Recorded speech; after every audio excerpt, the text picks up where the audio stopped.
नमस्कार। आज हम पढ़ेंगे ह्यूमन रेसेस के बारे में, मानव प्रजातियों के बारे में। ये आपके जो ह्यूमन ज्योग्राफी का एक प्रमुख टॉपिक है, ह्यूमन रेसेस कि कौन कौन सी ह्यूमन रेसेस मानव प्रजातियाँ पाई जाती है और उनकी क्या क्या विशेषताएं होती है। पहले हम बात करते हैं प्रजाति के बारे में कि प्रजाति कहा किसे जाता है।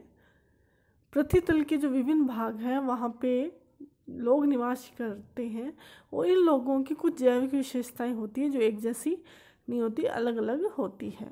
और इन्हीं जैविक जो विशेषताएं हैं उनके आधार पर उनको अलग अलग मानव समूहों में रख दिया जाता है और ये जो मानव समूह आगे जाकर प्रजाति कहलाते हैं।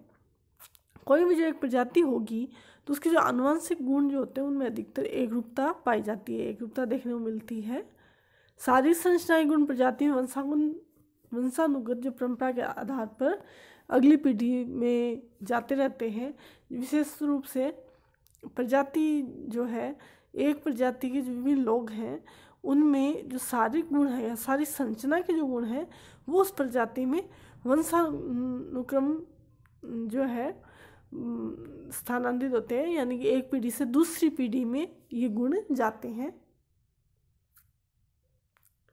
जो प्रजाति शब्द को यदि शाब्दिक अर्थ देखें तो ये जो इंग्लिश के रेस शब्द का हिंदी रूपांतरण है और रेस शब्द का प्रयोग सबसे पहले किया था ई फॉक्स ने किया था और इन्होंने बुक लिखी थी बुक ऑफ मार्टर्स, जिसमें उन्होंने प्रजातियों के लिए रेस शब्द का प्रयोग किया। और ये बुक इनकी आई थी 1570 में, 1570 में।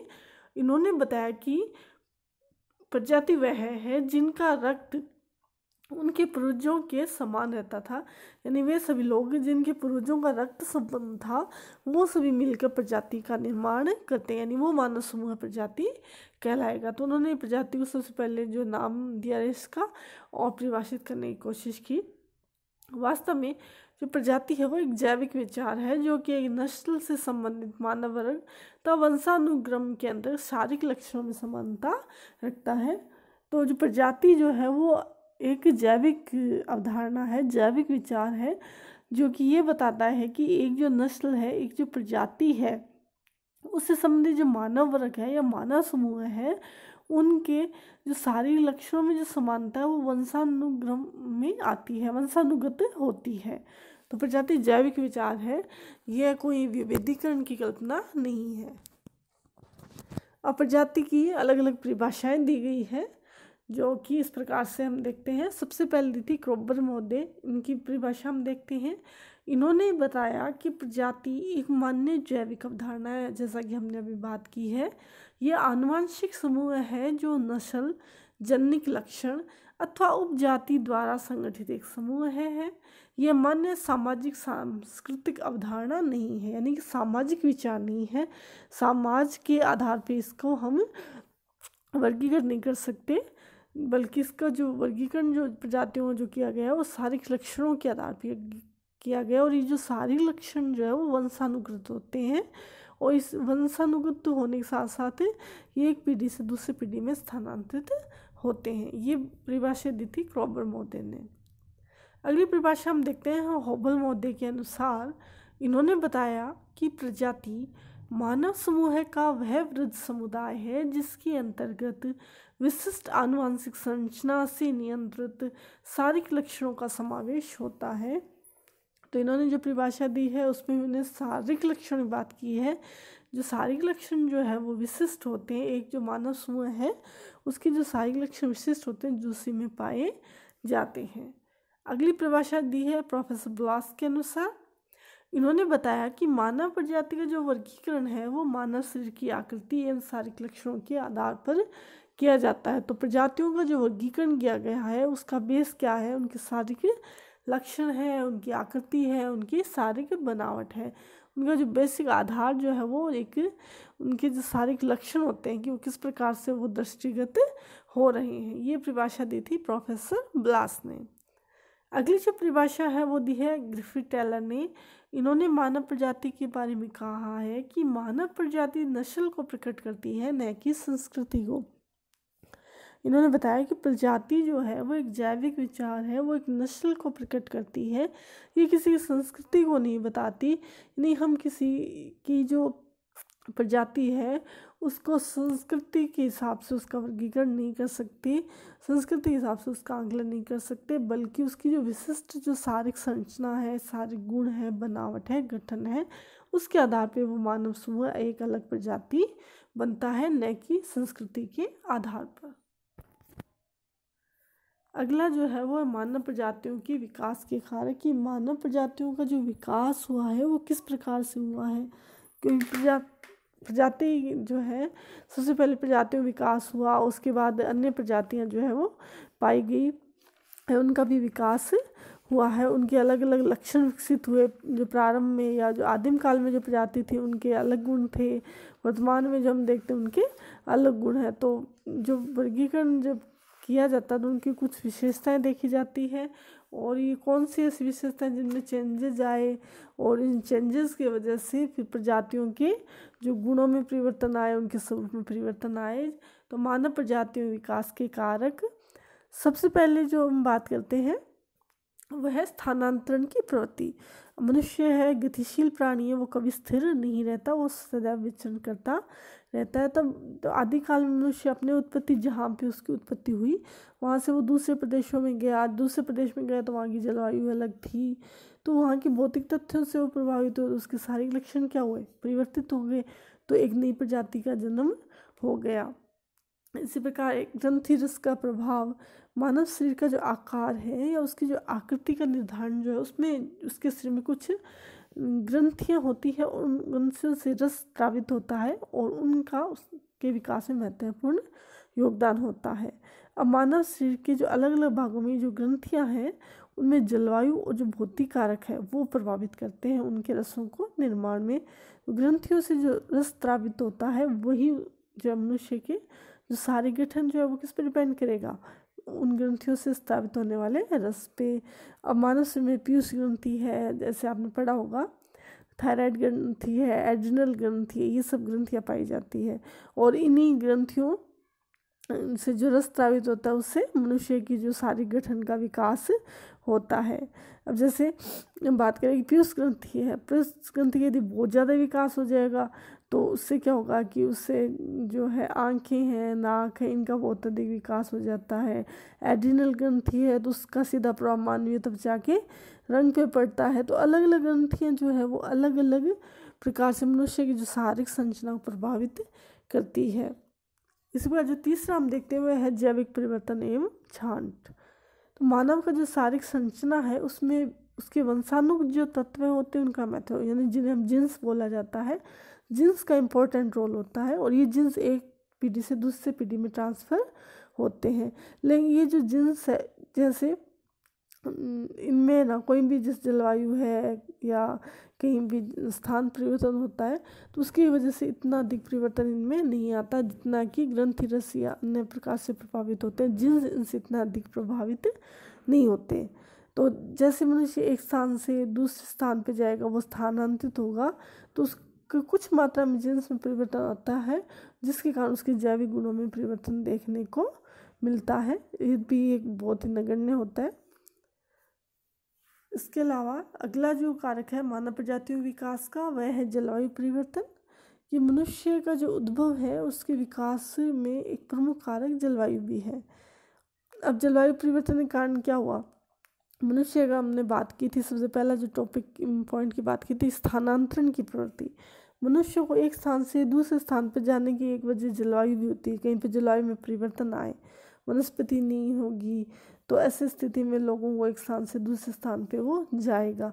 जो दूसरे स्थान पे जाएगी तो वहाँ पे जलवायु उसकी अलग होगी, जलवायु अलग होगी तो उसकी शारीरिक संरचना में परिवर्तन आ जाएगा। जैसे यदि कोई व्यक्ति है शीत जलवायु में रह रहा है, यदि वो उष्ण जलवायु में जाएगा तो उसके रंग पे डायरेक्ट प्रभाव पड़ेगा, उसका रंग जो है वो ब्लैकिश या जो है वो लगभग काला होने लग जाएगा। तो वो प्रभाव किसका हुआ, जलवायु का हुआ। और इसके स्थानांतरण की वजह ये हो सकती है कि जलवायु में परिवर्तन बहुत अधिक हो गया कि मनुष्य को अपना स्थान छोड़कर दूसरे स्थान पे जाना पड़ता है। तो जलवायु का प्रभाव हम देखते हैं मुख्य रूप से मनुष्य की जो त्वचा जो होती है उस पर होता है।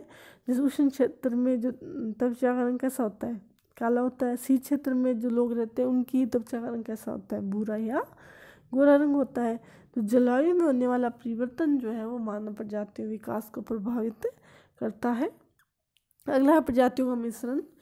अब यदि एक प्रजाति किसी कारण से दूसरे स्थान पर स्थानांतरित होती है, वो आक्रमण हो सकता है या विस्थापन हो सकता है, कोई भी वजह हो सकती है, वो वहाँ पे एक ऑलरेडी प्रजाति रह रही है, दूसरी प्रजाति वहाँ पे जाती है, तो उन दोनों प्रजातियों के मेल से एक नवीन प्रजाति का विकास होता है। ये होता है प्रजातियों का मिश्रण।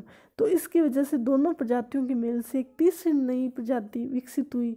तो यानी कि प्रजातियों का मिश्रण भी प्रजातियों के विकास को प्रभावित करता है। जैसे हम देखते हैं कि निग्रो और श्वेत व्यक्ति जो है, जब उनका मेल होता है उनसे जो संतति होती है उसको मुलाटो के नाम से जाना जाता है। इसके लिए इंडियन और यूरोपियंस के मेल से जो नई प्रजाति उत्पन्न हुई थी उसको मैस्ट्रिजो कहा जाता है। यानी कि एक प्रजाति का दूसरी प्रजाति से मेल सम्मिश्रण भी नवीन प्रजाति को जन्म देता है, प्रजातियों के विकास को प्रभावित करता है। अगला और जो लास्ट टॉपिक है मानव प्रजातियों विकास का, वह है भौगोलिक एवं सामाजिक अलगाव। पहले क्या थी, जनसंख्या बहुत ही कम थी। इसके अलावा पेड़ जो है, पर्वत है, पठार है, इन सब वजह से लोग जो है एक स्थान से दूसरे स्थान पर आसानी से जाने की स्थिति में नहीं होते थे।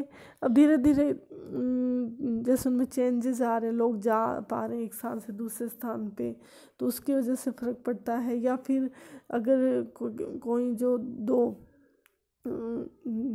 क्षेत्र हैं उनके मध्य कोई पर्वत श्रेणी है तो वो उनको अलगाव भी करती है। तो उनके अलगाव की वजह से भी वो जो दोनों तरफ के जो मानव समुदाय उनमें शारीरिक संरचना या अन्य जो गुण है, वो जैविक जो गुण है, वो परिवर्तित रहेंगे या अलग अलग रहेंगे। तो भौगोलिक और सामाजिक अलगाव जो है वो भी प्रजातियों के विकास को प्रभावित करता है। अगला हम देखते हैं विश्व की प्रमुख मानव प्रजातियां। तो विश्व की जो प्रमुख मानव प्रजातियों का वर्गीकरण अलग अलग मानव शास्त्रियों ने अलग अलग आधारों पे किया है।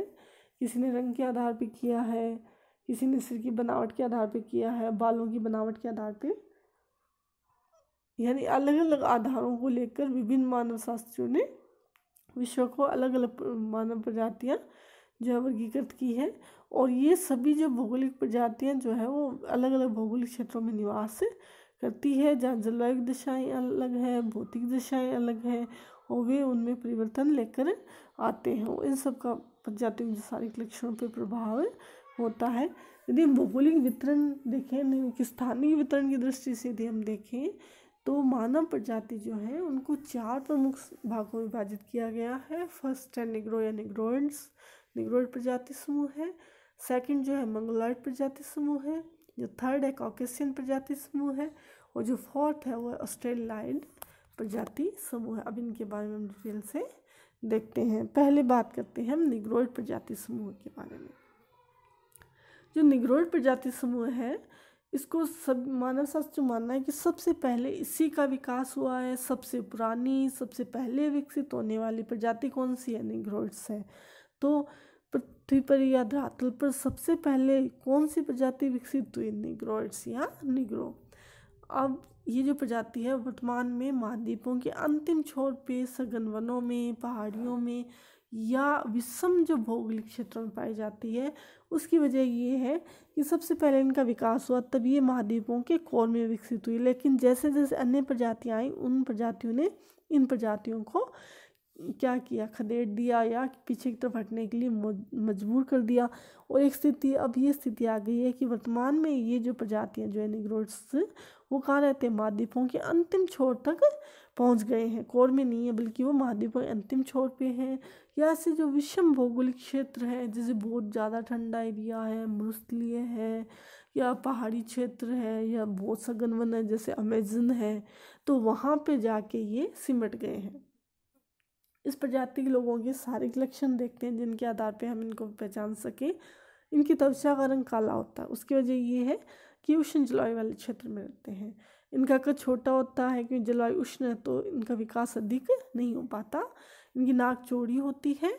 चपटी होती है और बाल जो है ऊन की तरह घुंघराले होते हैं और जबड़ा जो है वो आगे की तरफ निकला होता है। तो ये कुछ विशेषताएं हैं जिनके आधार पर निग्रोइड जो प्रजाति समूह उनको पहचाना जा सकता है। अब आगे फिर निग्रो जो प्रजाति उनके अलग जो है उप प्रजाति समूह भी वर्गीकृत किए गए हैं, जैसे मुख्य निग्रो, इसके अलावा जंगली निग्रो प्रजाति, नाइलेटिक निग्रो प्रजाति, Bantu Negro, bushman hot and hot प्रजाति, पिग्मी प्रजाति, समुद्री निग्रो प्रजाति। तो ये कुछ निग्रो प्रजाति के ही उप प्रजाति समूह हैं। अगला जो प्रजाति समूह है वो है मंगोलाइड प्रजाति समूह है। यह एशिया और अमेरिका महाद्वीप में अधिक पाई जाती है, इसलिए इसको एशियाई अमेरिकी की प्रजाति भी कहा जाता है। तो यहाँ पे जीके क्वेश्चन बनता है कि निम्न में से कौन सी ऐसी प्रजाति है जो कि एशियाई अमेरिकी प्रजाति के नाम से जानी जाती है। तो इसका आंसर क्या होगा? मंगोलॉइड प्रजाति। इस प्रजाति के लोग कहाँ पे रहते हैं? एशिया और अमेरिका महाद्वीप में। एशिया महाद्वीप का मध्यवर्ती भाग, उत्तरी पूर्वी भाग, दक्षिणी पूर्वी भाग जिसमें चीन है, जापान, ये सब आते हैं, उत्तरी एवं दक्षिणी अमेरिका तथा ऑस्ट्रेलिया महाद्वीप में ये लोग रहते हैं। और इनकी जो शारीरिक संरचना विशेषता ये है कि इनके बाल सीधे होते हैं और इनका कद जो है वो मध्यम होता है, सुगठित शरीर होता है, सिर का आकार इनका छोटा होता है, नाक सपाट, त्वचा का रंग कुछ पीलापन लिए हुए होता है। ये सब सारी विशेषताएं हैं जिनके आधार पर मंगोलाइड प्रजाति समूह को जाना जा सकता है। और निवास क्षेत्र यानी कि इनके रहने के स्थान के आधार पर विद्वानों ने इस प्रजाति समूह को उत्तरी मंगोलाइड, दक्षिणी मंगोलाइड, अमेरिकन इंडियन मंगोलाइड उप प्रजातियों में विभक्त किया है। इसके अलावा अन्य जो प्रजातियां हैं वो है क्लासिक मंगोलाइड, मूल या मलाया मंगोलाइड, आर्कटिया, एस्किमाइड मंगोलाइड जो एस्किमोज है, रेड इंडियन प्रजाति जो कि अमेरिका की प्राचीन जो प्रजाति है, इंडोनेशियन मलय प्रजाति। तो ये सब कुछ उप प्रजाति समूह हैं जो किसके हैं? मंगोलॉइड प्रजाति समूह के। अगला जो प्रजाति समूह है वो है कॉकेशियन प्रजाति समूह है। ये जो प्रजाति है वो सबसे बाद में विकसित हुई है, सबसे नवीन है। यानी कि यदि क्वेश्चन पूछा जाए कि सबसे पुरानी प्रजाति कौन सी है तो निग्रो, और यदि ये पूछा जाए कि नवीनतम प्रजाति समूह कौन सा है तब कौन सा होगा? कॉकेशियन प्रजाति समूह है। और ये सबसे पहले मध्य एशिया में इसका जो विकास हुआ था। इस प्रजाति की उत्पत्ति यूरोप, दक्षिणी एवं दक्षिण पश्चिमी एशिया और उत्तरी अफ्रीका के सम्मिलित क्षेत्र में इसकी मानी जाती है।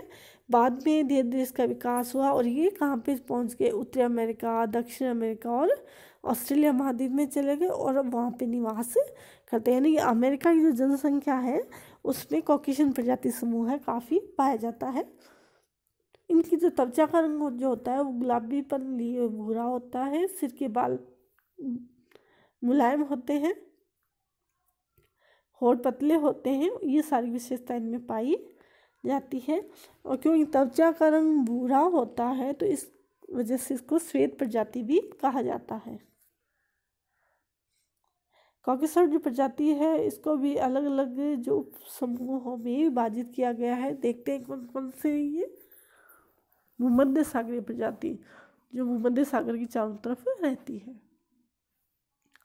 आर्मेनाइड प्रजाति, नार्डिक प्रजाति, अल्पाइन प्रजाति, पूर्वी बाल्टिक प्रजाति, डिनारिक प्रजाति, पॉलिनेशियन प्रजाति, इंडो द्रविड़ प्रजाति, लैप प्रजाति, केल्टिक और आइनू। ये सारे उपविभाग हैं कॉकेशियन प्रजातीय समूह के। अगला चौथा और अंतिम जो प्रजाति समूह है वह है ऑस्ट्रेलियाइड प्रजाति समूह है। इस प्रजाति के लोग मुख्य रूप से कहाँ पे रहते हैं? न्यूजीलैंड और ऑस्ट्रेलिया में। और न्यूजीलैंड और ऑस्ट्रेलिया को सम्मिलित रूप से किस नाम से जाना जाता है? ओशनिया के नाम से। इसीलिए इस प्रजाति को ओशनियाई प्रजाति भी कहा जाता है। तो कौन सी प्रजाति है जो ओशनियाई प्रजाति कहलाती है? वह ऑस्ट्रेलियाई प्रजाति समूह है और मुख्य रूप से ऑस्ट्रेलिया और न्यूजीलैंड में पाई जाती है। इनकी सारी विशेषता ये होती है कि इनका रंग जो है वो गहरा चॉकलेटी या कत्थई रंग होता है और लहरदार घुंघराले बाल होते हैं। चेहरा संकरा एवं नीचा होठ मोटे होते हैं, जबड़ा आगे की ओर निकला हुआ होता है, सिर लंबा और मध्यम से अधिक लंबाई का कद, ये सब इसकी सारी विशेषता है जिसके आधार पर इसकी पहचान की जाती है। मानव शास्त्रियों के अनुसार ये प्रजाति मध्य एशिया में विकसित हुई, फिर ये विकसित होकर जावा यानी कि जो पूर्वी द्वीप समूह की तरफ आ गए, जावा, सेल्बीज, तिमोर, इन द्वीपों से होकर ऑस्ट्रेलिया चले गए और फिर ऑस्ट्रेलिया में स्थायी रूप से रह रहे हैं। इस प्रजाति अंतर्गत प्रोटोस्टलाइड प्रजाति जो है उपशाखा है इसकी। जिस प्रकार हमने अन्य सभी प्रजातियों की उपशाखा पढ़ी थी, इस प्रकार ऑस्ट्रेलाइड की जो उपशाखा जो है वो है प्रोटोस्टलाइड। ऑस्ट्रेलाइड प्रजाति से पूर्व विकसित प्रजाति जिसके शारीरिक लक्षण ऑस्ट्रेलाइड प्रजाति के समान थे उसे प्रोटोस्टलाइड कहा जाता है। इसके अंतर्गत द्रविड़ यानी दक्षिण भारत के जो लोग हैं, वेदा जो कि श्रीलंका में, आइन व बुरील जो कि जापान, इन प्रजातियों को ऑस्ट्रेलाइड प्रजाति में शामिल किया जाता है। तो आज हमने विभिन्न प्रजातियों के बारे में पढ़ा कि प्रजाति क्या होती है। प्रजाति वास्तव में एक जैविक अवधारणा है। संस्कृति से, सामाजिक दृष्टि से इसका जो है संबंध नहीं होता, बल्कि शारीरिक लक्षणों के आधार पे जो मानव समूहों का अलग अलग प्रजातियों में वर्गीकरण किया जाता है। जो हमने देखा है कि 4 प्रकार के मुख्य रूप से जो वर्गीकरण जो किए गए हैं, उनमें 4 प्रकार के वर्गीकरण हम देखते हैं। पहला जो है वो है कॉकेसॉइड, मंगोलॉइड, ऑस्ट्रेलॉइड और निग्रोइड, जिसमें सबसे पुरानी जो प्रजाति है वो निग्रोइड और सबसे नवीनतम जो प्रजाति है वो कौन सी है, कॉकेसॉइड। उनकी विशेषता के बारे में हमने देखा, उनके उपसमूहों के बारे में हमने बात की। धन्यवाद।